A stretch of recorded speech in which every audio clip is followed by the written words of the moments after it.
Sudah kelihatan ya? Hemophilus influenza. Sudah, Bu. Nah, untuk Hemophilus influenza itu merupakan bakteri ya, dengan klasifikasi dia masuk familinya Pasteurella ya. Pasteurellase, Enterobacteriaceae, Pseudomonasaceae, Bibionaceae, Pasteurellase ada ya Hemophilus influenza. Nah, seperti apa Hemophilus itu? Secara mikroskopis, morfologi selnya dia berbentuk batang pendek ya, atau kokobasil. Kokobasil dia warnanya merah pink. Di merah pink dan susunannya menyebar atau soliter. Ya, sendiri-sendiri. Soliter atau menyebar ya, sendiri-sendiri. Kemudian dia tidak punya flagel, non-motil. Jadi kalau tidak punya flagel, berarti non-motil pada media itu diuji motilitas, berarti dia juga negatif. Pleomorf. Nah, pleomorf itu kadang-kadang bentuknya tidak kokobasil seperti kokus saja, kadang-kadang juga berubah-ubah ya. Ada batang pendek, ada kadang kokobasil, yaitu pleomorf negatif. Ingat ya, gram negatif dulu. Kemudian secara patogenitas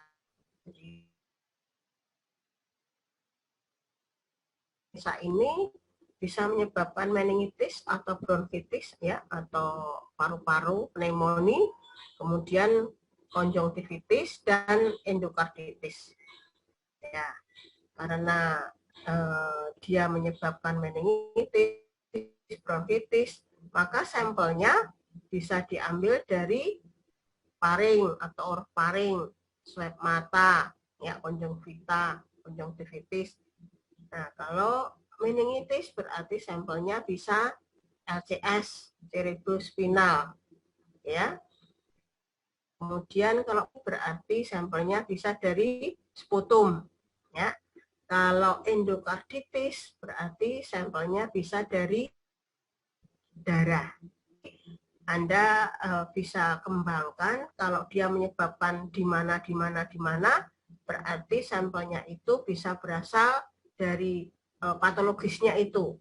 Ya, harus dia ada di paru-paru enggak?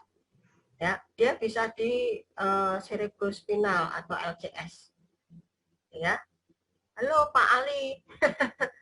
Ini Mbak, ya, saya nggak apa-apa, benar-benar Bu jenengan. Saya nanti setelah jenengan. Saya tak tutup. Oke. Oke, ngapunten Pak Ali. Ya.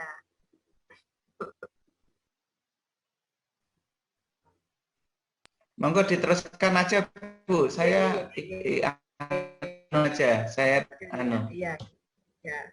Oh, jenengan setelah saya kok Pak Adit ya Pak ya. Kelihatannya di Pak breakout kelihatannya. Oh gitu. Jenengan yang jam 1 ini tak lihat jadwalnya. Setelah saya Yomol. Oh gitu. Saya jam 9:30 Bu. Pemeriksaan Hemophilus influenza itu kita butuh media. Ya biasanya kalau kasus-kasus di lapangan ini pandemi ya, itu kan dengan media atau dengan alat seperti cotton bud ya, kayak lidi itu toh, ya, itu untuk mengambil di nasofaring ya, di nasofaring, di swab hidung. Itu kita bisa ambil dengan media, di dalamnya itu ada media transportnya. Jadi setelah kita tusuk ya, kemudian bukan kita tusuk cubes ya, tapi kita swab ya lidinya itu, kemudian kita ulir begitu sampai ada batas. Makanya kalau kita ngambil itu kan agak kesogok gitu ya, gitu ya. Nah itu memang harus sentuhkan karena dia ada nempel di sana, diputar medianya, kita ambil, kemudian dimasukkan ke media transport. Nah media transportnya itu adalah media amis ya. Jadi ada beberapa media transport, diantaranya media amis ya untuk swab. Ya, bisa nanti ada swab nasofaring, ada swab vagina, ada pus gitu, itu pakainya amis ya. Kita dapatkan media amis ini, kita butuh media yang lainnya, yaitu media blood agar plate, di mana media blood agar plate ini membutuhkan faktor X dan faktor V ya. Nah, faktor X itu dari mana ya. Nah, untuk faktor X itu berasal dari darah ya, yang kita tambahkan. Jadi media blood agar atau media darah itu sudah ada darahnya. Di sana komponen darah HEM itu sudah ada. Sedangkan faktor V itu berasal dari sinergisme ekstraseluler, metabolisme ekstraseluler dari Staphylococcus aureus. Ya, Staphylococcus aureus. Justru pertumbuhan dari Haemophilus influenza itu harus ada bakteri Staphylococcus aureus. Ya, seperti itu. Kemudian kalau kita media coklat agar, ya, di mana coklat agarnya harus kita tambah yeast extract, ya. Kenapa? Karena pada yeast extract itu ada growth factor untuk Haemophilus influenza, ya. Caranya pada media blood agar, Anda sudah pernah melihat media blood agar ya? Sudah pernah menggunakan ya? Sudah, Bu. Ya. Oke. Nah, kalau saya memberi gambaran menginformasikan, paling tidak Anda harus sudah paham, karena media blood agar dengan coklat agar ya hampir sama bahannya, tetapi cara membuatnya beda loh ini. Ya.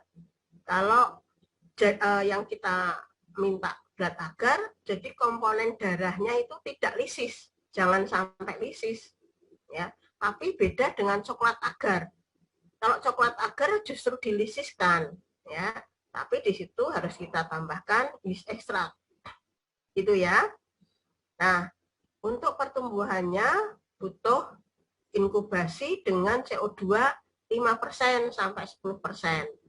Nah, kalau kita tidak punya inkubator 5 sampai 10%, ya, itu ada sebetulnya kalau di rumah sakit besar atau di lembaga penelitian itu ada inkubator CO2. Tapi kalau kita tidak ada, ya, kita tidak punya inkubator dengan kondisi CO2, kita bisa menggunakan sungkup lilin. Nah, apa itu sungkup lilin? Ya, nah, sungkup lilin ini kita bisa rekayasa kondisi CO2 itu.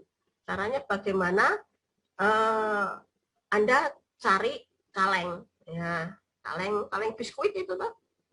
Ya, kaleng biskuit itu kita kasih lilin. Kita kasih lilin, ya. Kemudian media yang akan kita inkubasi kita masukkan semua di situ, ya. Jadi kita masukkan ke kaleng tadi. Setelah itu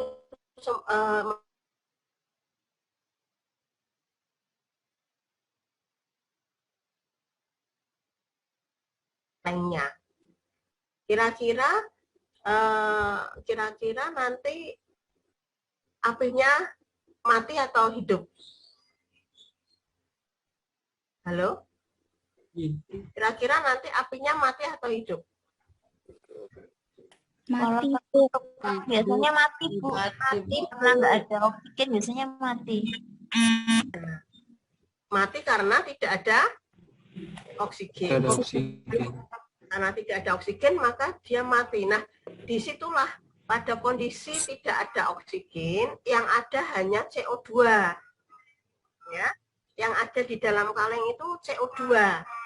Nah, sudah melalui penelitian, kalau di kaleng yang tidak ada oksigennya, di situ terdapat CO2 kira-kira 5-10%.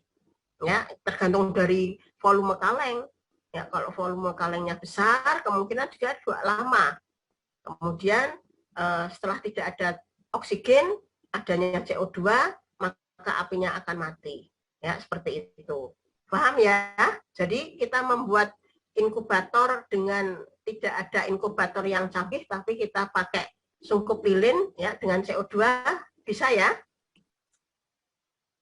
Halo? Bisa Bu. Insya Allah. Ya, dengan yang saya sampaikan tadi. Nah, di situ kondisinya kapnofil ya. Kapnofil, kalau Anda pernah mendengar istilah kapnofil, yaitu sungkup lilin itu. Jadi kondisi CO2 5-10%, di mana kita menggunakan kaleng ya, itu adalah sungkup lilin ya. Nah, inkubasinya pada suhu berapa? Ya, kalau suhu optimumnya kalau kita dia patologis ya 37 derajat Celcius ya. Inkubasi berapa lama? 24 jam, maksimal 48 jam. Ya, itu adalah hemofiles. Oke. Terus jadi media dan sifat pertumbuhannya sudah Anda pahami ya. Nah, kalau kita ini secara umum ya, secara umum kita cara melakukan isolasi dan nantinya kita identifikasi ya. Isolasi itu apa ya? Halo, isolasi itu apa? Menghilangkan mikrobia Yang dikembangbiakan dalam media pekerjaan. Ya, terus saya tanya, kondisi pandemi itu ada istilah, oh Anda harus isolasi. Nah, istilah isolasi dari pandemi dan kira-kira sesuai dengan isolasi yang ada di bakteri nggak? Isolasi kalau pandemi itu apa? Mengasingkan diri. berdiam diri. karantina Bu. Pemisahan seseorang yang sakit. Nah, di sini juga memisahkan bakteri ya dengan melakukan inokulasi pada media ya, dengan cara melakukan kultur dan subkultur. Kultur dan subkultur. Perhatikan di sini. Nah, ini memang secara skematik. Nah, apapun sampelnya bisa. Saya hanya secara garis besar ya ini ya. Bagaimana cara melakukan isolasi.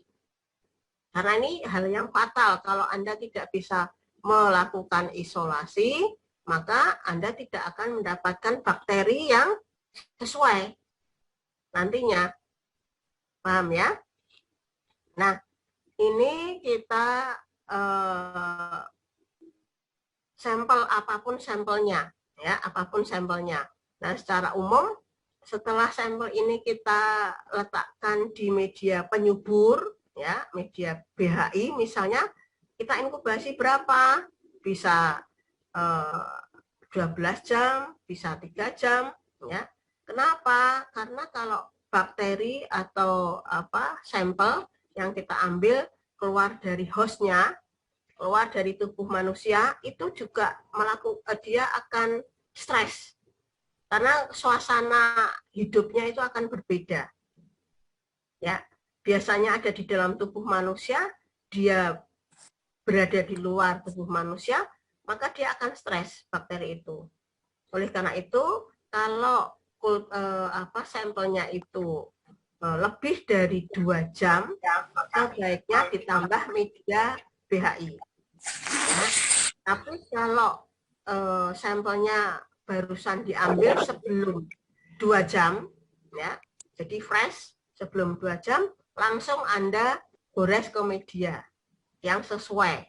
Nah, di sini media yang sesuai tadi apa? BAP atau media coklat agar yang ditambah dengan yeast extract. Itu ya.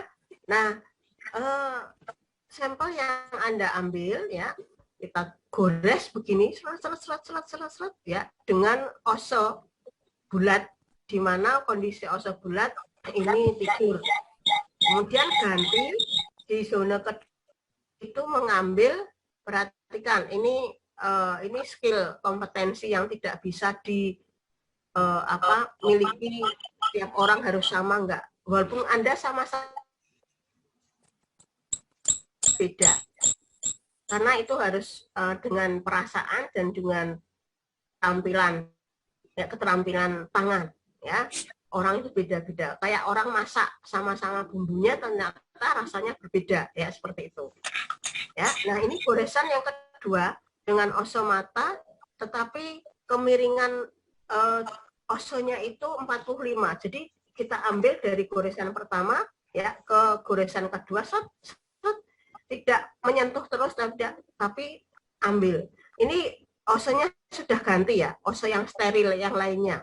Jadi awal mensterilkan 2 oso ya.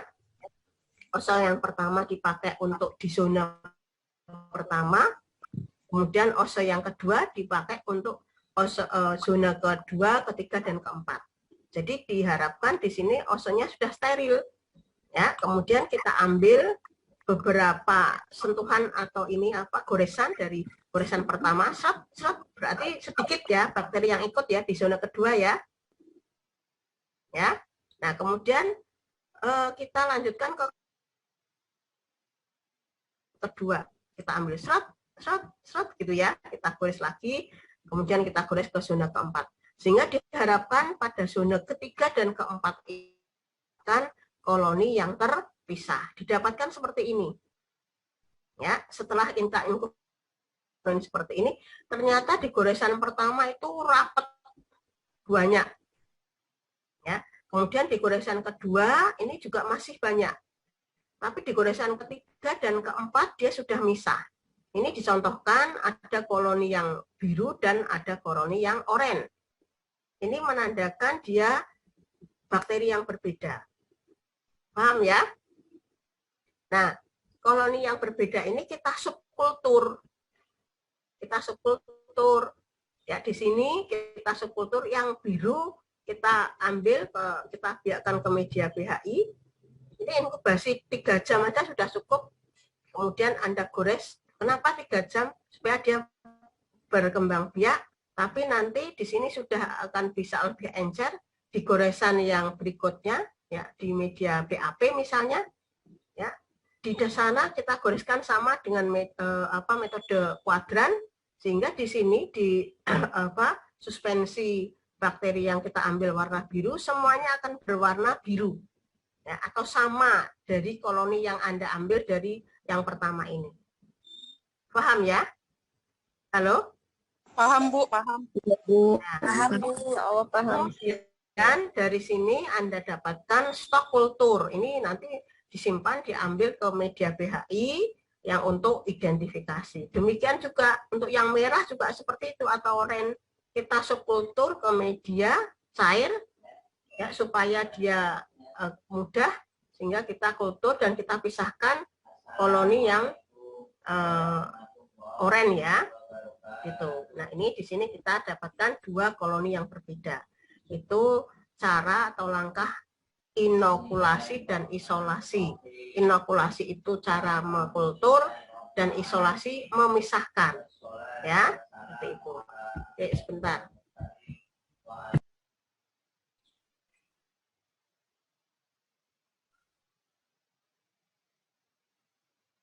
Itu kita untuk cara isolasi. Berikutnya, sebentar. Nggak mau. Ya. Nah, setelah kita kultur ya, untuk Haemophilus ini, tadi sifat pertumbuhannya, dia secara aerob, anaerob, fakultatif. Ya. Dia membutuhkan CO2 5% atau dengan sungkup lilin tadi. Setelah kita gores, kita inkubasinya dengan sungkup lilin. Ya, kalau kita media BAP ya kita inkubasi pada sungkup lilin, di mana untuk pertumbuhannya dari Haemophilus itu membutuhkan faktor X dan faktor V. Faktor X itu berasal dari darah Hem-nya. Ya, sedangkan faktor V itu berasal dari Staphylococcus ya, yang tumbuh di media BAP. Di sana akan menghasilkan koenzim dari adenin denukleotida. Sebentar ya, sebentar. Halo, halo. Sebentar ya. Halo. Iya. Oh, Ibu nganu, Dok, ulangi, Dok. Ibu ngajar. Kamu sudah sampai mana? Ibu ngajar. Faktor V itu koenzim yang dihasilkan oleh Staphylococcus yang tumbuh pada media darah tadi. Nah, di sini adalah dia menghasilkan koenzim nikotinamid adenin dinukleotida. Ya. Paham ya di sini ya? Jadi, loh Bu, saya harus mengasihkan Staphylococcus. Enggak usah. Jadi biasanya di sampel ya di sampel nasofaring itu atau di sampel sputum itu biasanya sudah ada Staphylococcus aureus. Ya, itu kalau dari sampel umum. Tapi kalau tidak ada, Anda kulturnya sudah murni, nah itu baru digoreskan seperti ini. Halo? Terlihat ya gambarnya? Kalau kita kulturnya sudah murni, mau mengidentifikasi lagi, kita harus goreskan Staphylococcus aureus. Kita kultur, kita goreskan menyilang. Ya. Nah, kalau dia kultur di sini akan tumbuh lebih besar-besar. Ya, seperti itu. Oke ya. Nah, tentunya kalau identifikasi ini tidak langsung, oh ini adalah hemofilis, nggak bisa. Harus kita lakukan pengecatan gram. Halo, harus kita lakukan pengecatan gram. Jadi koloni yang tumbuh di sini ya pada media agar yang sudah kita kasih Staphylococcus atau koloni Staphylococcus Anda sudah paham ya? Staphylococcus aureus koloninya Anda paham ya? Kuning keemasan, Hemolysa beta ya. Biasanya dia berdekatan dengan Staphylococcus aureus itu kalau tumbuh hemofilis. Paham? Kalau dari sampel umum, sampel yang Anda ambil, misalnya tadi dari sputum, LCS atau nasofaring, ya, seperti itu, nanti dia akan tumbuh di sekitar Staphylococcus aureus. Oke ya. Nah, koloninya transparan, ya, transparan. Kalau abu-abu tidak abu-abu sekali, agak transparan.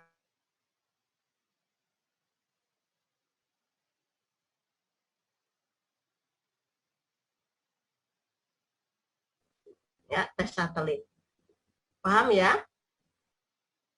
Nah, ini di darah dan faktor V-nya berasal dari Staphylococcus yang hasil metabolismenya adalah NAD, ya, nikotinamid adenin dinukleotida, ya, yang dia tumbuh pada media darah. Paham ya? Untuk kultur hemofilis paham? Paham, Bu. Paham ya? Nah, setelah kalau kita meyakinkan dari koloni yang tumbuh ini harus kita cat. Kita cat dengan cat gram, dia gram negatif, dan kokobasil. Nah, ini yang harus diperhatikan. Kadang-kadang mata kita ya itu tidak jeli. Gitu ya. Nah, ingat, kokus yang gram negatif itu tidak ada kecuali GO. Kalau dari nasofaring dia kokus atau kokobasil, ya, jadi batang ke arah kokus. Batangnya tidak batang panjang tapi kecil-kecil. Kalau kokus tapi tidak terlalu bulat, ya, itu kita harus curiga. Dan ingat dia gram negatif. Paham ya? Kalau kokus Staphylo kan gram positif. Nah, gimana? Anda harus punya skill ngores yang ngecat yang benar. Ya, skill ngecat gram yang benar, ya. Bagaimana cat gram yang benar? Ya, sesuai dengan metode gram A 3 menit, gram B 1 menit, gram C cuci langsung, ya. Kemudian gram D-nya 3 sampai 5 menit. Nah, di situ hasilnya kalau dia gram positif warnanya ungu, kalau gram negatif warnanya merah.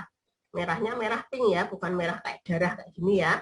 Merahnya ke arah pink. Paham ya? Nah, kita dapatkan gram negatif, itu ingat.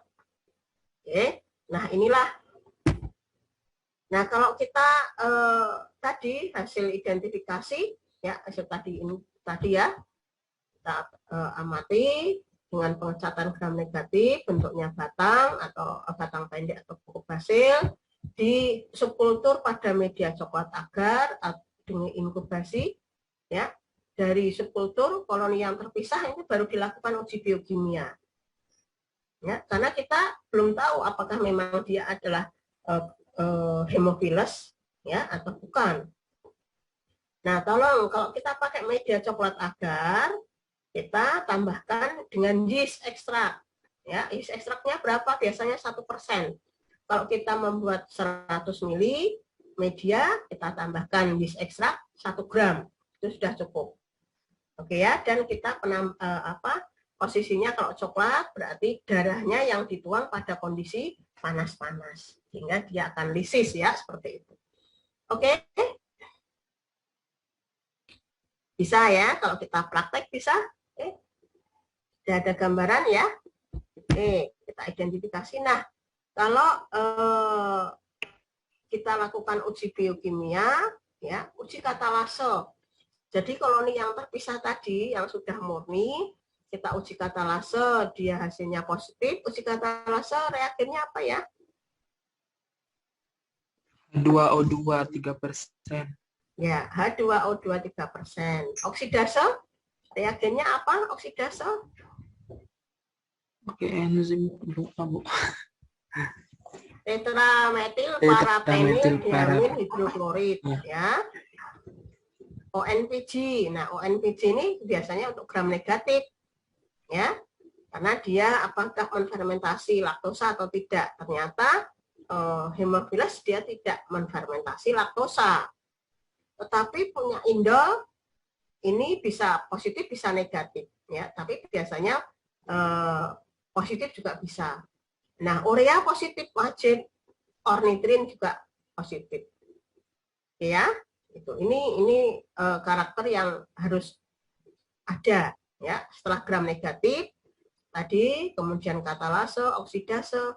Nah, Bu, kalau yang gram negatif misalnya batang gram negatif itu oksidasenya positif siapa? Ya, dia Pseudomonas ya, famili Pseudomonas. Ini familinya beda. Ya, familia adalah apa tadi? Proteo, ya itu tadi, ya toh masuk dalam pasteurelase, ya seperti pasteurela, ya. Oh, ini kok sudah terima kasihnya di sini ya. Nah.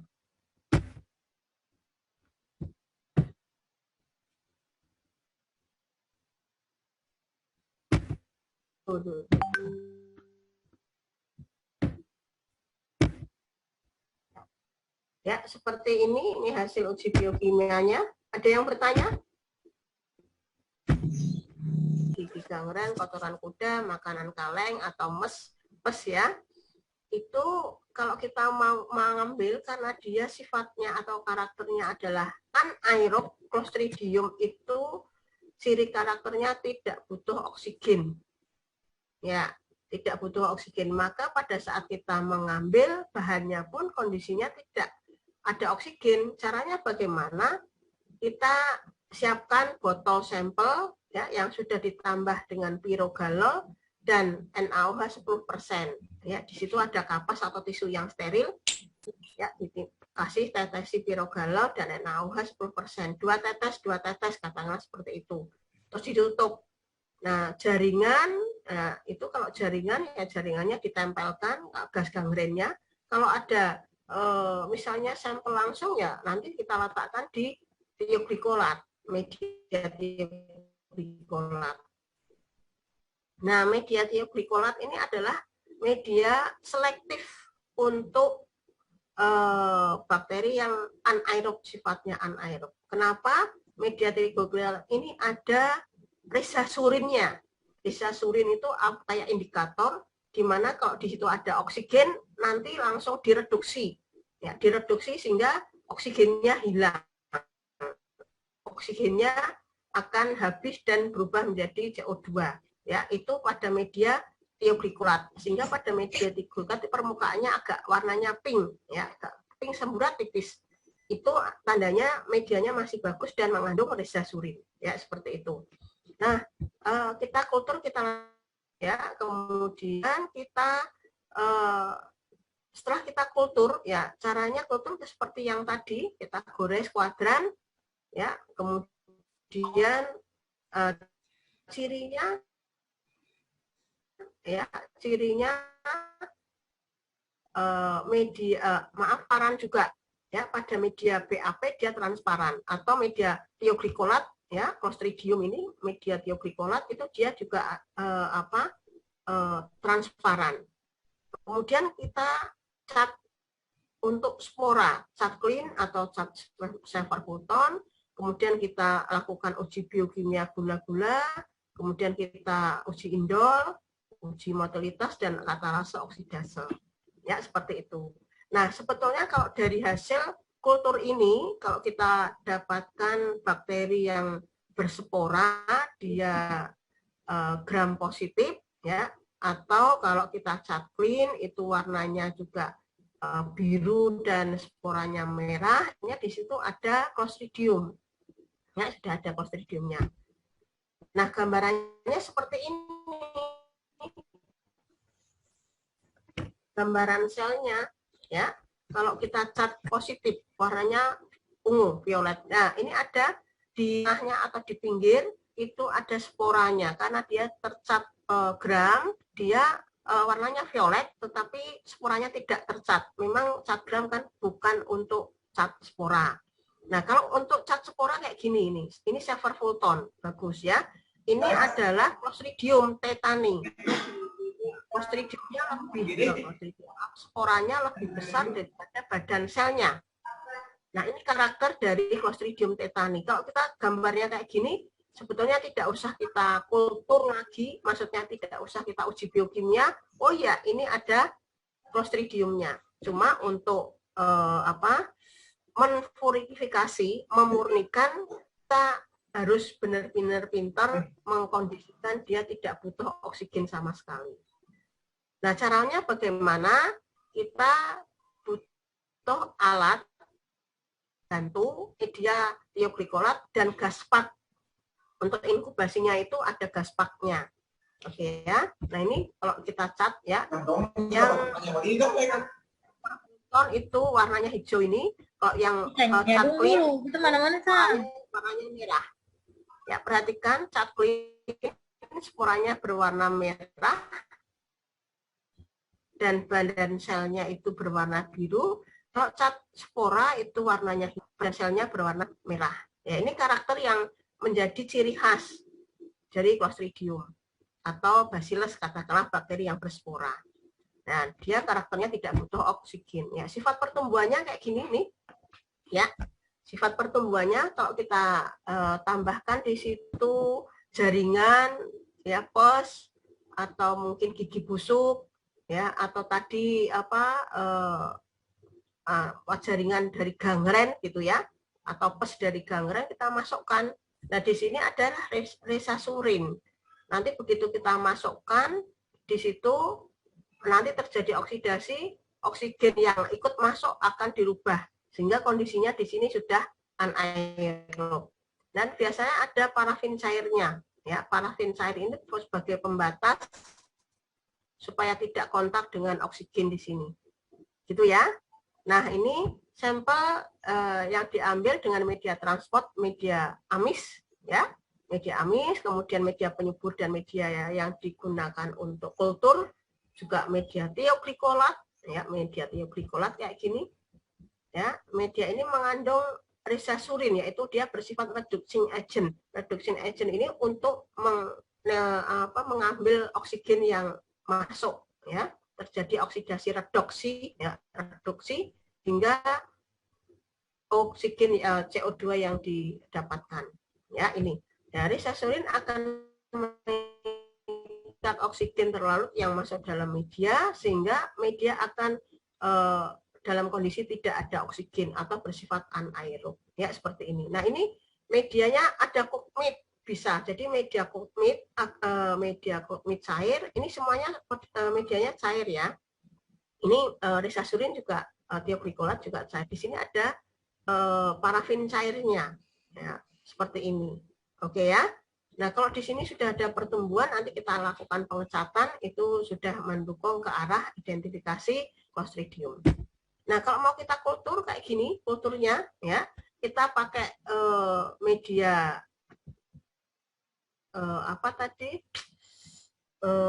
Selektif dari Clostridium atau media BAP yang bahan dasarnya ada risasurinnya, ya, tioglikolat, tapi ditambah darah, ya, kita mau buat.